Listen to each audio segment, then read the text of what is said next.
Bom, nós falávamos a respeito dos males que ser um cidadão de bem pode causar à sua vida, sua personalidade e a vida das pessoas ao seu redor.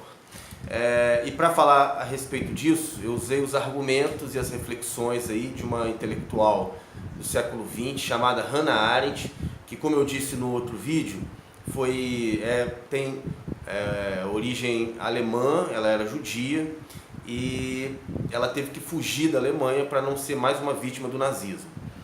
E ela desenvolveu uma reflexão muito interessante e um conceito que ajuda a gente a entender o mal que a gente pode causar à humanidade e que ela chamou de a banalidade do mal.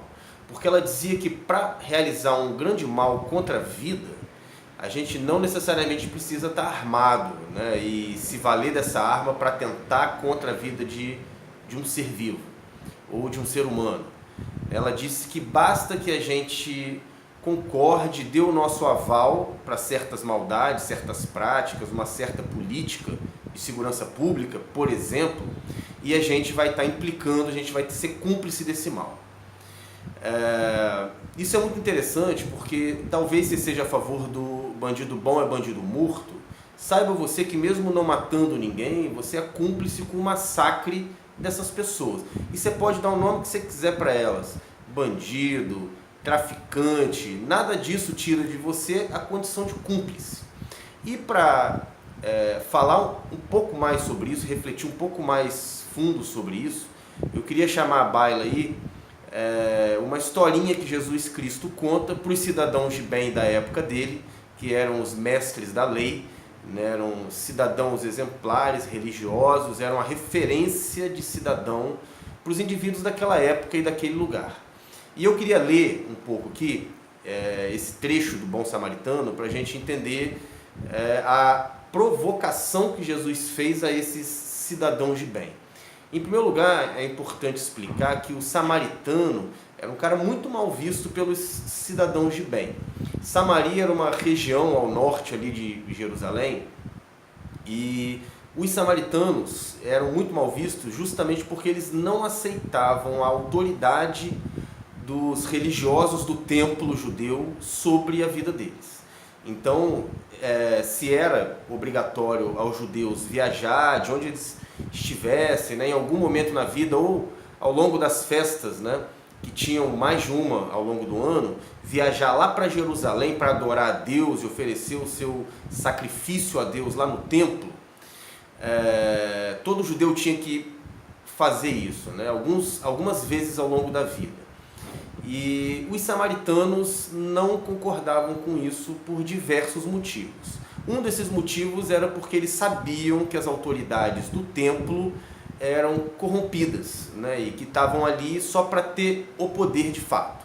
Então eles adoravam a Deus em outros lugares, né, eles iam para o Monte Gerizim, se não me engano, né, mas eles também, o fato deles serem discriminados fazia com que eles tivessem dúvidas sobre: será que é ali que eu tenho que adorar a Deus mesmo? Será que é no monte? Ou será que eu tenho que ir lá no templo, né, para adorar a Deus? Então, os samaritanos eram más pessoas, eram vistos assim pelos cidadãos de bem da época. Então, Jesus escolhe justamente a figura marginal do samaritano para colocá-lo na situação que a historinha do bom samaritano nos conta. Até porque o bom samaritano não foi um fato, né? Foi uma historinha que Jesus inventou e falou para aquelas pessoas para instruí-las a respeito do que é certo e do que é errado. Então, vamos à leitura, né? Lá no livro de Lucas, no capítulo 10, o autor escreve o seguinte: levantou-se certo mestre da lei e, querendo provar Jesus, perguntou-lhe: mestre, o que farei para herdar a vida eterna?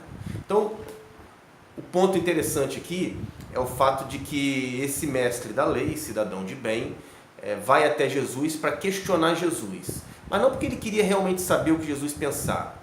Na verdade, ele queria pegar Jesus no pulo, né? Ele acreditava que Jesus fosse falar alguma besteira em algum momento ou dizer alguma heresia em algum momento, e aí ele teria do que acusar Jesus. E aí ele faz essa pergunta: mestre, o que eu devo fazer para herdar o reino dos céus, a vida eterna? Jesus lhe respondeu: o que está escrito na lei? Como lês? Ou seja, como você interpreta? E aí o homem lhe respondeu: amarás o Senhor teu Deus de todo o teu coração, de toda a sua alma, de todas as suas forças e de todo o seu entendimento, e ao seu próximo como a ti mesmo. Então Jesus lhe disse: respondeste bem, faze isto e viverás. É o suficiente. Ama a Deus e ama teu próximo como a ti mesmo. Suficiente, você vai herdar a vida eterna. Foi a resposta de Jesus. Ele, porém, querendo justificar-se a si mesmo, disse a Jesus: e quem é o meu próximo? Talvez você tenha se feito essa pergunta em algum momento também. Ama teu próximo como a ti mesmo. Mas quem é o meu próximo? Será que é a minha família? Será que são as pessoas de bem que eu conheço? Aí eu devo proteger essas pessoas de bem, comprando uma arma para eu ter em casa, por exemplo, aí eu vou proteger essas pessoas porque elas são o meu próximo? Quem é o seu próximo? E aí Jesus responde, respondeu-lhe Jesus, aí ele conta a historinha do bom samaritano, Descia um homem de Jerusalém para Jericó e caiu nas mãos dos assaltantes, os quais o roubaram e espancando-o, se retiraram, deixando-o meio morto. Aí é o primeiro ponto que o cidadão de bem já ia parar a história e falar assim, mas onde estava a polícia? Ou então, como disse o filho do nosso querido Bolsonaro, falando sobre aquela moça que foi violentada dias atrás. Ele disse, mas se ela tivesse uma arma em casa, ela estaria protegida.